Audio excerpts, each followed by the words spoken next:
I will bike from Thanh Hoa to Ha Tinh, and I will answer the questions from the previous episode, experience a robbery attempt, and meet another fellow bikepacker. And we experience heavy rain and meet a lot of interesting people along the way.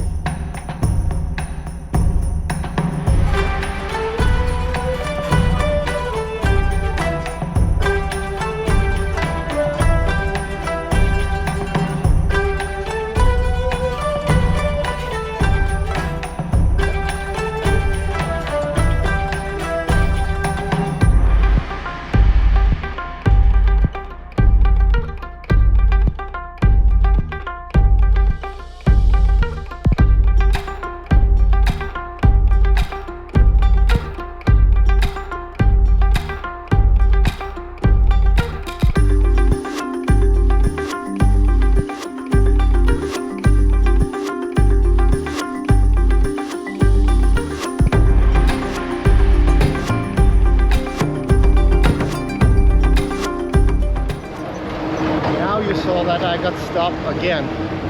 There are so many people that are saying hello and giving me fist bumps alongside the road, and they just want to stop and have a chat, and I don't think I will ever stop being amazed out of how friendly the people are. Always smiling, always want to chat, even though they don't know English, but we are using the hello, we are using the Google Translate app, and that works quite fine.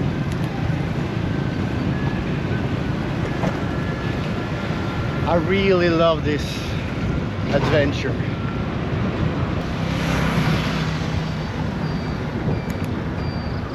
Now I'm going to give you the answer from the question from the previous episode. While I'm biking here in Vietnam, my bike, without any water or food, it weighs 63 kilo.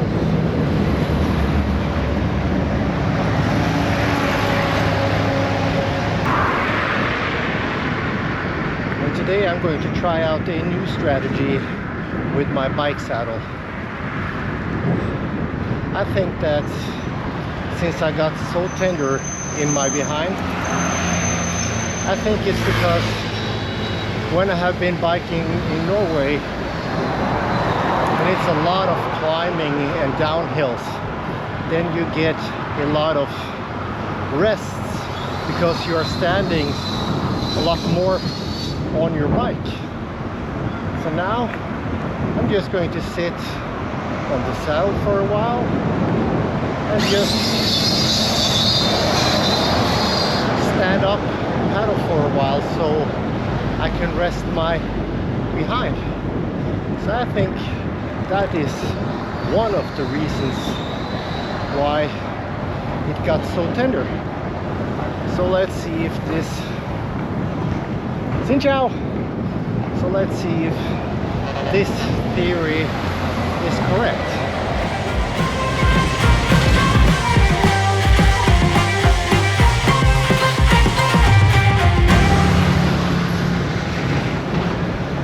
Now I have experienced my very first bad experience here in Vietnam. As you saw, while I was trying to fix my bike because my pedal fell off, while I was fixing it, it was right next to a bar.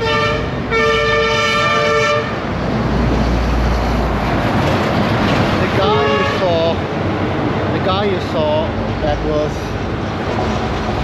coming right next to me while I was fixing my bike,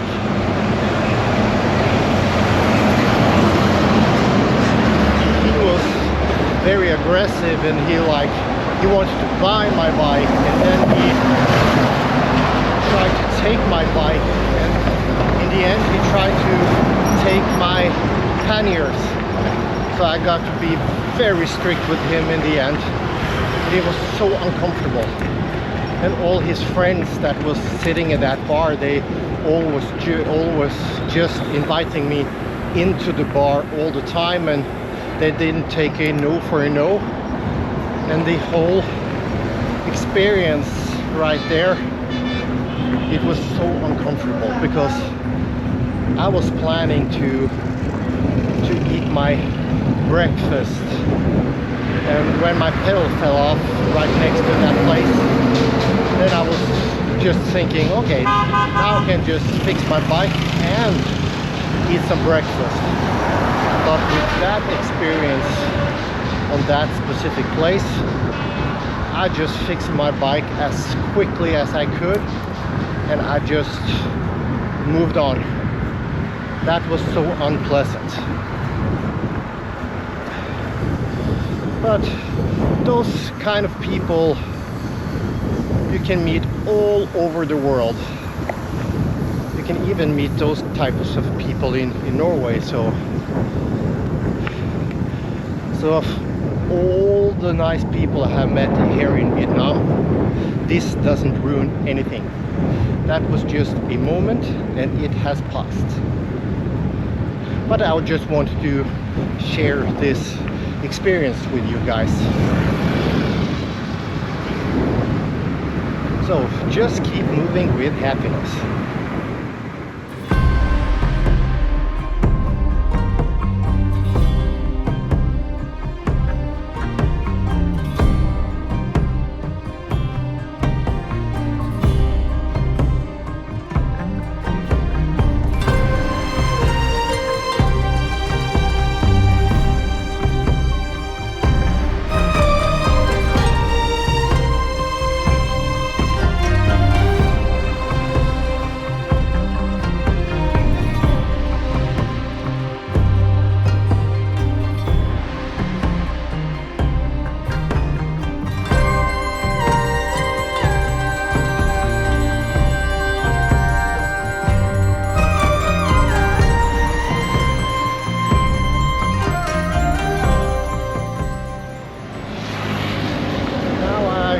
Tell you that my new strategy, by not sitting on the saddle all day long, that works.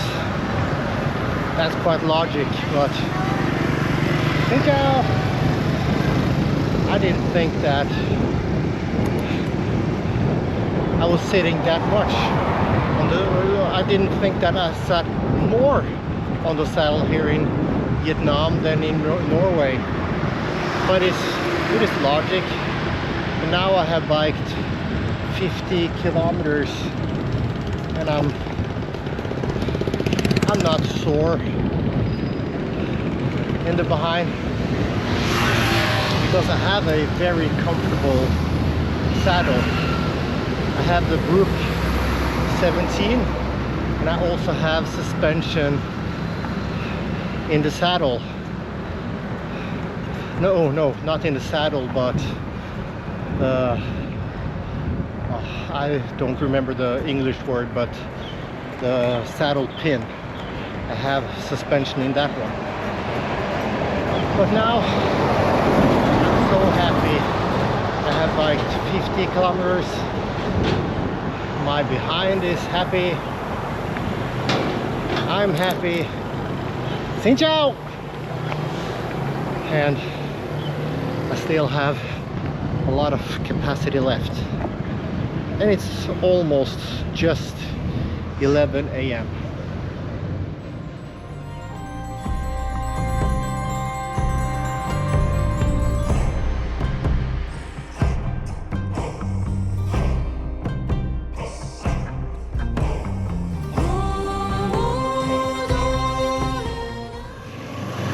So you have just started here in Vietnam? Yes, I've just 2 months this time. Yeah? Yes, but I traveled many countries before. Nice! Never by bike. That was a German world traveler that is now going to be here in Vietnam for 2 months. But she's traveling with a scooter. And she also told me that she actually met another bikepacker that is approximately 5 kilometers behind me. So let's see if we meet on this road.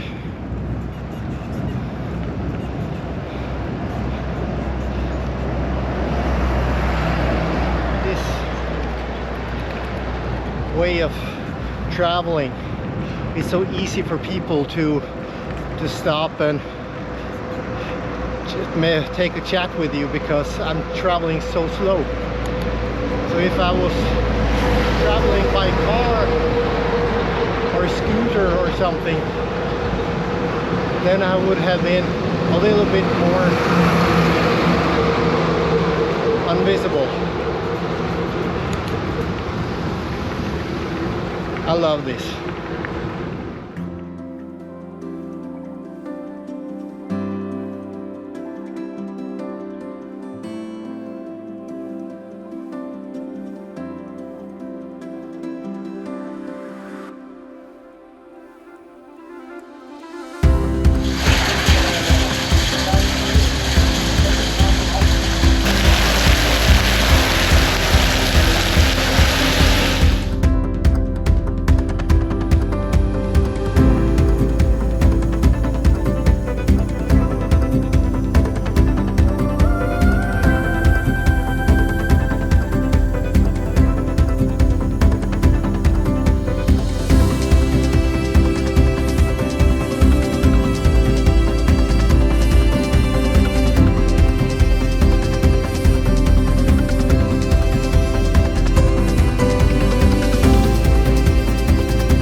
And just for the camera, what was your name again?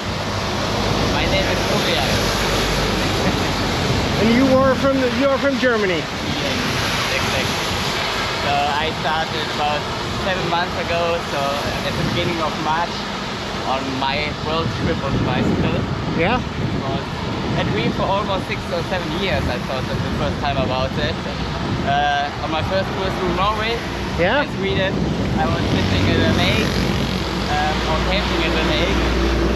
And at this point, somehow I thought, wow, you cycled 2,000 kilometers in different countries. What is the limitation? Why couldn't I go further? And that was the first thought, oh, maybe I can do more and expanding to Asia. I've never been in Asia before, or I've never left Europe before. So, yeah, that was how I came up with this idea. Oh, that's quite cool. So you have never been out of Europe before this bike touring? Yeah, with the exception of once in the United States, but it was due, let's say, due to my job. Yeah. But not for visiting anything, yes. And you have then biked all the way from home to this place? Yes. Yeah. Without any planes or anything? They were...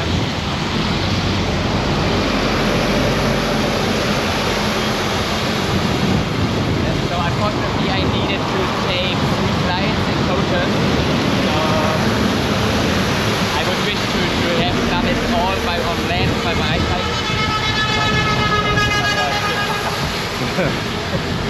When I entered Georgia, the normal way would be that you're going to Azerbaijan and then taking a ferry over the Caspian Sea.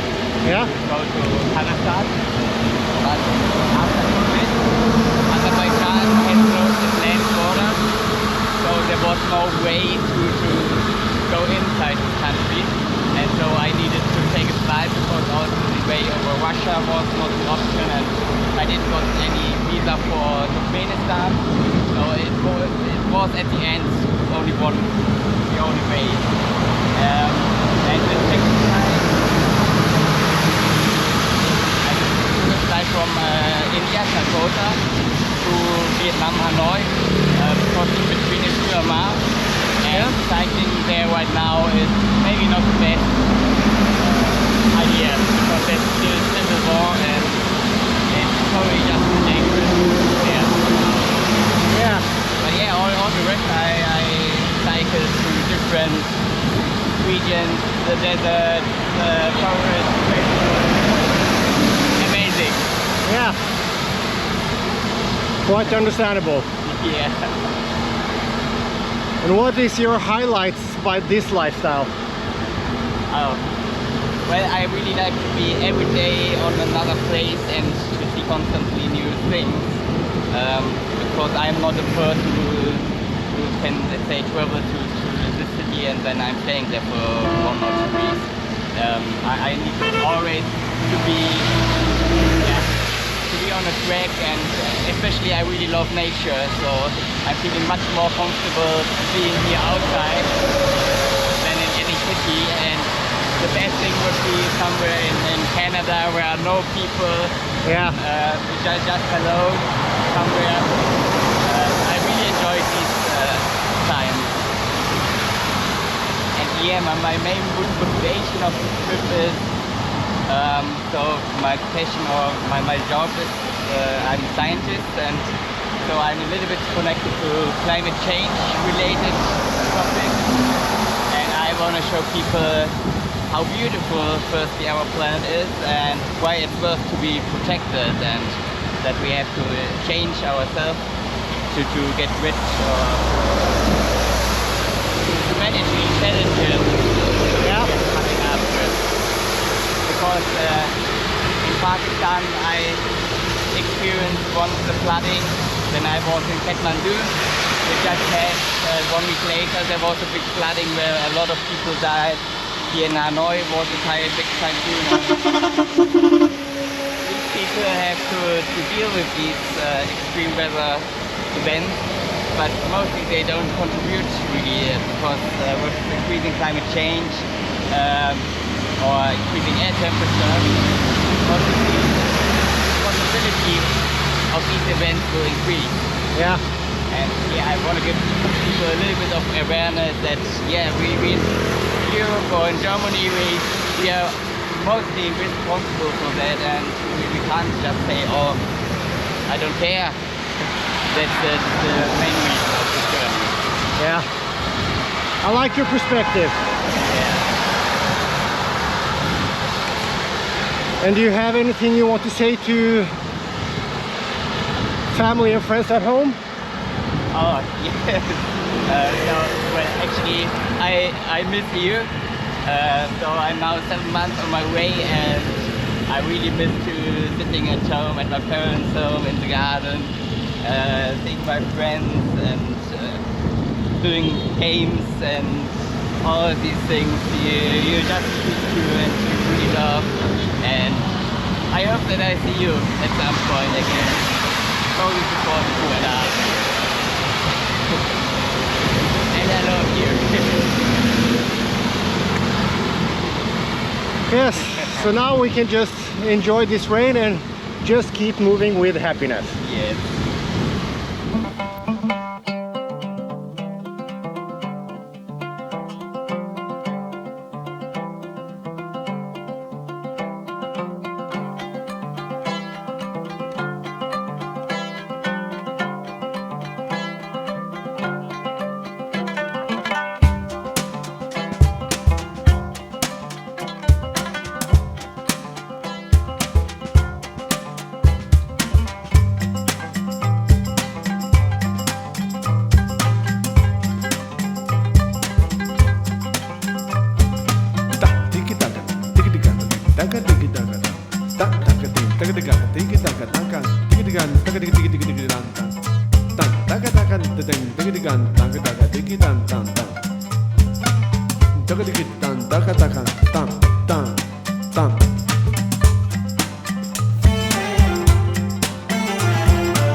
You have to watch out for the traffic. Oh yeah, it's very dangerous here.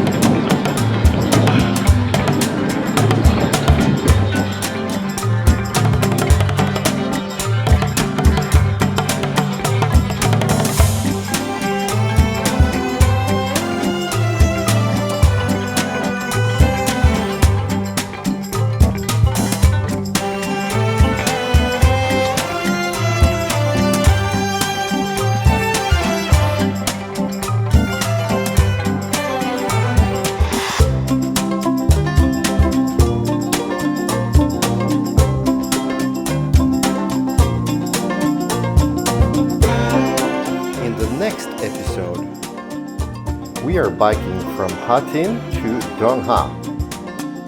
Florian and I, we are having a good time on the bike and we are wild camping at the coast.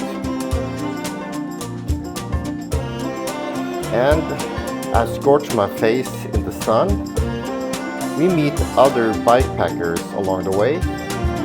We bike through dusty gravel roads, have technical issues, and at the last day of biking, I'm so tired.